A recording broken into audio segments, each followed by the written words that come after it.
Ladies and gentlemen, I'm honored to address the United Nations General Assembly once again. I congratulate His Excellency Mr. Volkan Bozkır on his election as the President of the 75th session of the General Assembly. We also appreciate the skillful leadership of the outgoing President, His Excellency Tijani Mohammad Bande, especially during the COVID-19 crisis. We commend the leadership of the Secretary General in these extremely turbulent times. Mr. President, since my government assumed office, our consistent effort has been to fundamentally transform Pakistan. We envisage Naya Pakistan to be modeled on the principles of the state of Medina, established by our Holy Prophet Muhammad sallallahu alaihi wasallam. A just and humane society where all government policies are directed at lifting our citizens out of poverty and creating a just and equitable dispensation. To achieve this goal, we need to have peace and stability. Thus, our foreign policy aims to have peace with our neighbors and settle disputes through dialogue. Mr. President, the 75th anniversary of the United Nations is an extremely important milestone, as this is the only body in the world that can help us achieve our goals of peace and stability in our neighborhood. This is also time for us to reflect whether, as the United Nations, we have been able to realize the promise we collectively made to our peoples. Today, the foundations of the world order, non-use of or threat of unilateral force, self-determination of peoples, the sovereign equality and territorial integrity of states, non-interference in their internal affairs, international cooperation, all these ideals are being systematically eroded. International agreements are being flouted and set aside. Renewed great power rivalries are leading to a new arms race. Conflicts are proliferating and intensifying. Military occupation, illegal annexations are suppressing the rights of human beings to self-determination. According to the respected professor Noam Chomsky, mankind is at even a greater risk than it was before the First and Second World Wars in the last century. And this is because of the threat, increased threat of nuclear war, climate change, and sadly the rise of authoritarian regimes. We must come together to prevent such a catastrophe. We believe that the driving force in international relations must be cooperation, in accordance with the principles of international law and not confrontation and force. We all must emphatically reaffirm our support for multilateralism. Mr. President, the COVID-19 pandemic has illustrated the oneness of humanity. In our interconnected world, no one is safe unless everyone is safe. Locking down to control the pandemic has triggered the worst recession since the Great Recession in the last century. This has hit the poorest countries the hardest, as well as the poor in all the countries. In Pakistan, we realized very early on that if we imposed a strict lockdown, the type that several affluent countries had imposed, we would have more people dying of hunger than the virus. Therefore, we adopted a policy of smart lockdown. While concentrating on the hotspots, the virus hotspots, we opened up our agriculture sector immediately, and then followed it up by the construction sector, which employed most of the people. At the same time, and this is despite financial constraints, my government deployed $8 billion, unprecedented amount, for our health services, plus support the poorest and most vulnerable households with direct cash payments through SR's program, and then subsidies to the small businesses. Even though our smart lockdown was heavily criticized in the beginning, but thanks to the Almighty Allah's grace, we have not only managed to control the virus, stabilize our economy, but most importantly, we have been able to protect the poorest segment of the society from the worst fallout of the lockdown. Today, Pakistan's response is cited among the success stories in controlling and responding to the pandemic. However, we are still not out of the woods, like no country is out of the woods today. But Mr. President, it was obvious from the outset that developing countries would need fiscal space to respond to and recover from the COVID crisis. Debt relief is one of the best ways to create that fiscal space for developing countries. Therefore, in early April, I called for a global initiative on debt relief. We appreciate the G20's official debt suspension initiative and the emergency and rapid financing offered by the IMF, World Bank, Asian Development Bank, and UN agencies. This, however, is not going to be enough. The IMF has estimated that developing countries will need over $2.5 trillion to respond and recover from the crisis. The official debt suspension will need to be extended and expanded. Additional debt relief measures will also be needed. Development banks should ensure adequate financial inflows. Rich countries have generated over $10 trillion to finance their own response and recovery.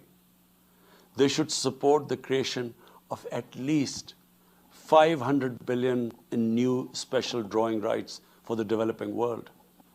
Mr. President, in my address to the General Assembly last year, I had highlighted the tremendous damage that illicit financial flows from developing countries to rich countries and to offshore tax havens cause. This leads to the impoverishment of the developing nations. Money that could be used towards human development is siphoned off by corrupt elites. The loss of foreign exchange causes currency depreciation. That in turn leads to inflation and poverty. The quest for getting back these stolen resources is nearly impossible, given the cumbersome procedures. Moreover, the powerful money launderers have access to the best lawyers. And sadly, because they are the beneficiaries, there is a lack of political will in the rich countries to curb this criminal activity. Mr. President, if this phenomena is unaddressed, it will continue to accentuate the inequality between the rich and the poor nations, and eventually will spark off a bigger global crisis, a far bigger global crisis than the present migration issue poses. The rich states cannot hold forth on human rights and justice when they provide sanctuary to money launderers, to their looted wealth. There are robust anti-money laundering and anti-terror financing regimes. I call upon this Assembly to take the lead in efforts to build a global framework to stem the illicit financial flows and ensure speedy repatriation of stolen wealth. It is important to realize that the aid that flows from rich countries to the developing world is minuscule compared to the massive outflows by our corrupt elites. Mr. President, this year, I must again reiterate the threat posed to mankind due to climate change. Unprecedented fires in Australia, Siberia, California, Brazil. Unprecedented floodings in various parts of the world. Record temperatures, even in the Arctic Circle. This should make all of us worried for our future generations. Commitments made through the Paris agreements must be fulfilled. In particular, the commitment to mobilize $100 billion annually as climate finance. Pakistan's contribution to carbon emissions is minimal, but it is one of those countries most affected by climate change. Yet, we have decided to take the lead as we consider addressing climate change a universal responsibility.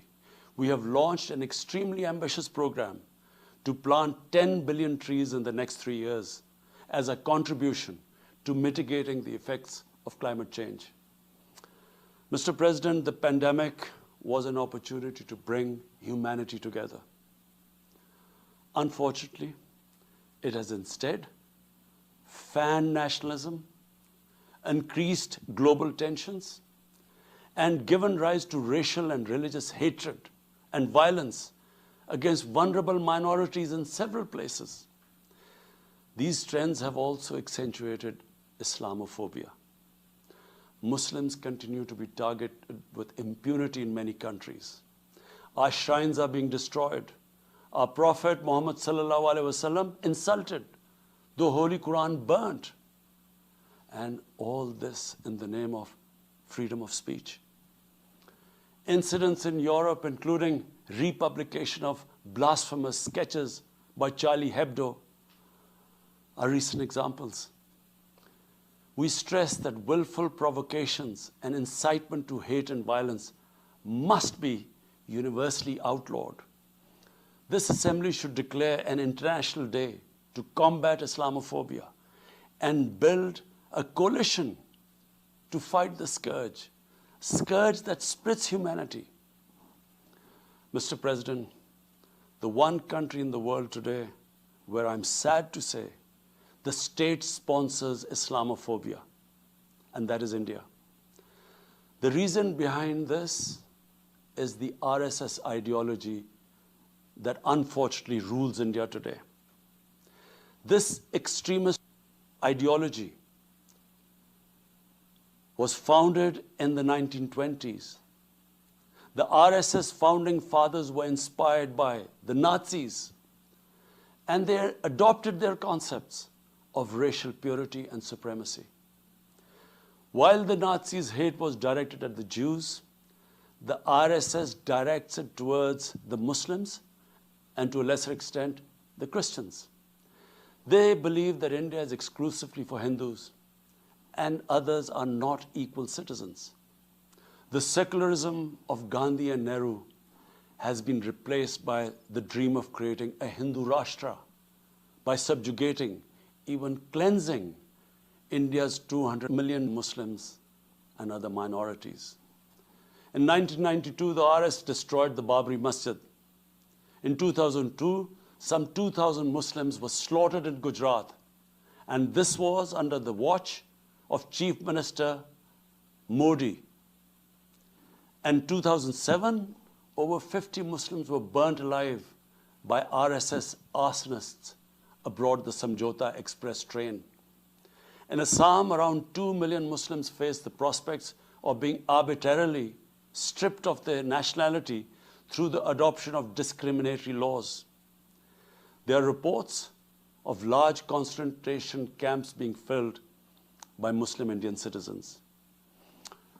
Muslims were falsely blamed, vilified, and victimized for spreading the coronavirus. They were denied medical attention on many occasions. Their businesses were boycotted. Cow vigilantes attack and kill Muslims with impunity. Last February, Muslims faced targeted killings with police complicity in New Delhi. Mass registrations in the past have often been a precursor to genocide. For example, the Nuremberg laws in Germany in 1935, and then in 1982 in Myanmar. The Hindutva ideology is set to marginalize almost 300 million human beings, Muslims, Christians, and Sikhs. This is unprecedented in history. And this does not augur well for the future of India. As we all know, that marginalization of human beings leads to their radicalization. Mr. President, for over 72 years, India has illegally occupied Jammu and Kashmir against the wishes of the Kashmiri people and in blatant violation of the resolutions of the Security Council and indeed its own commitments to the people of Kashmir. On 5th August last year, India illegally and unilaterally sought to change the status of the occupied territories and deployed additional troops, bringing the total number to 900,000, to impose a military siege on 8 million Kashmiris. All Kashmiri political leaders were incarcerated. About 13,000 Kashmiri youth were abducted and thousands tortured. A complete curfew was imposed, accompanied by a total communications blackout. Indian occupation forces have used brute force, including pellet guns against peaceful protesters, imposed collective punishments, including the destruction of entire neighborhoods, and extrajudicially murdered hundreds of innocent young Kashmiris in fake encounters, refusing even to hand over their bodies for burial. The Kashmiri media and those daring to raise their voice are being systematically harassed and intimidated through the use of draconian laws. All of this is well documented in the reports of the United Nations High Commissioner for Human Rights, communications from the Special Rapporteurs of Human Rights Council, statements from human rights and civil society organizations. The international community must investigate these grave violations and prosecute the Indian civil and military personnel involved in state terrorism and serious crimes against humanity being perpetrated, I'm sad to say, with complete impunity. The objective of this brutal campaign is to impose what the RSS-BJP regime has itself called the final solution for Jammu and Kashmir. To this end, the military siege is being followed by moves to change the demographic structure of the occupied territory. This is an attempt to obliterate the distinct Kashmiri identity in order to effect the outcome of a plebiscite envisaged in the UN Security Council resolutions. This action is in violation of the UN Charter, Council resolutions, and international law, particularly the 4th Geneva Convention. Changing demographic structure of occupied territory is a war crime. Mr. President, the brave Kashmiri people will never submit to Indian occupation and oppression. Their struggle is indigenous. They are fighting for a just cause, and generation after generation have laid down their lives to rid themselves of Indian occupation. The government and people of Pakistan are committed to standing by and supporting their Kashmiri brothers and sisters in the legitimate struggle for self-determination.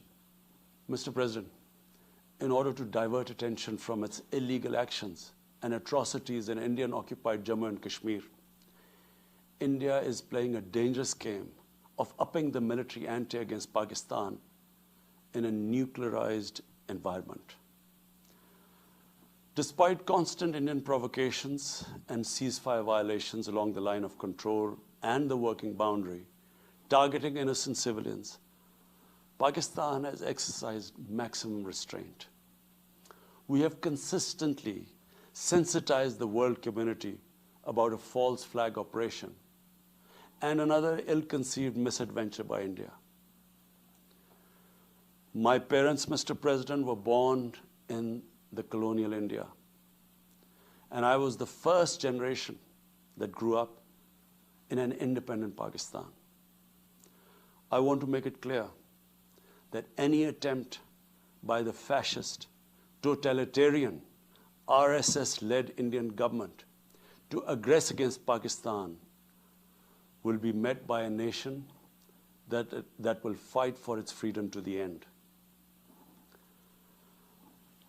Mr. President, there will be no durable peace and stability in South Asia until the Jammu and Kashmir dispute is resolved on the basis of international legitimacy.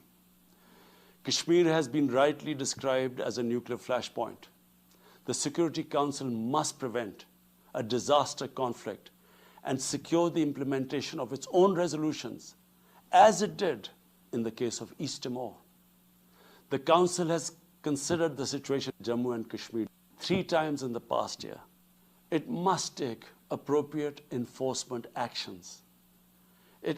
It must also take steps to protect the Kashmiris from an impending genocide by India. Pakistan has always called for a peaceful solution. To this end, India must rescind. To reach this end, India must rescind the measures it has instituted since 5th August 2019, end its military siege and other gross human rights violation, and agree to resolve the Jammu and Kashmir dispute in accordance with the relevant UN Security Council resolutions, and of course, the wishes of the people of Kashmir. Mr. President, Pakistan's desire for peace in our region is also manifest in our efforts to promote a political solution in Afghanistan. I have consistently maintained over the past 2 decades that there is no military solution to the conflict in Afghanistan. The only way forward was and is a political settlement, which involves the full spectrum of Afghanistan's political actors. Pakistan fully facilitated the process that culminated in the US-Taliban peace agreement on 29 February 2020. Pakistan is deeply gratified that it has fulfilled its part of the responsibility.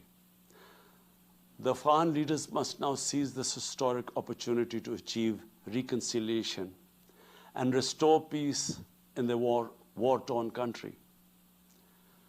Through the intra-Afghan negotiations that commenced on 12th of September, they must work out an inclusive, broad-based, and comprehensive political settlement.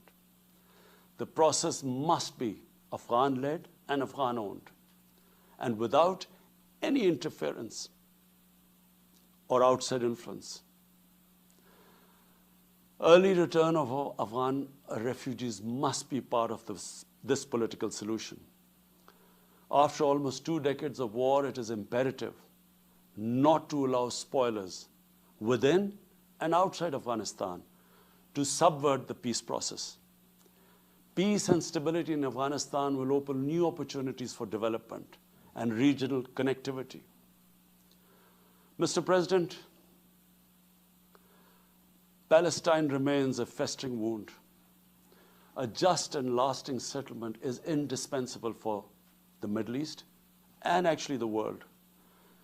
Illegal annexations of Palestinian territory, the building of illegal settlements, and the imposition of inhuman living conditions on the Palestinian people, especially in Gaza, cannot bring peace to a troubled region. Pakistan continues to support a 2-state solution in line with the UN General Assembly and Security Council resolutions within the international agreed parameters, and they are pre-1967 borders, and Al-Quds, Al-Sharif as the capital of a united, contiguous, and independent Palestinian state. Mr. President, the United Nations remains the best legitimate avenue for collective action in managing international conflicts, fostering peace and security, promoting equitable development, and addressing global problems. I urge the Secretary General to take the lead in preventing global conflicts. He should convene summit-level meetings to address regional hotspots and resolve outstanding disputes.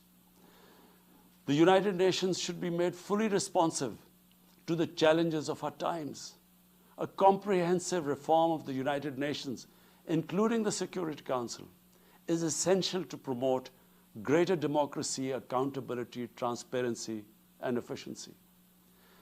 Pakistan will continue to participate actively in this process and endeavor with other member states to build a world where conflict is outlawed and equitable prosperity for all pursued in conditions of peace and security.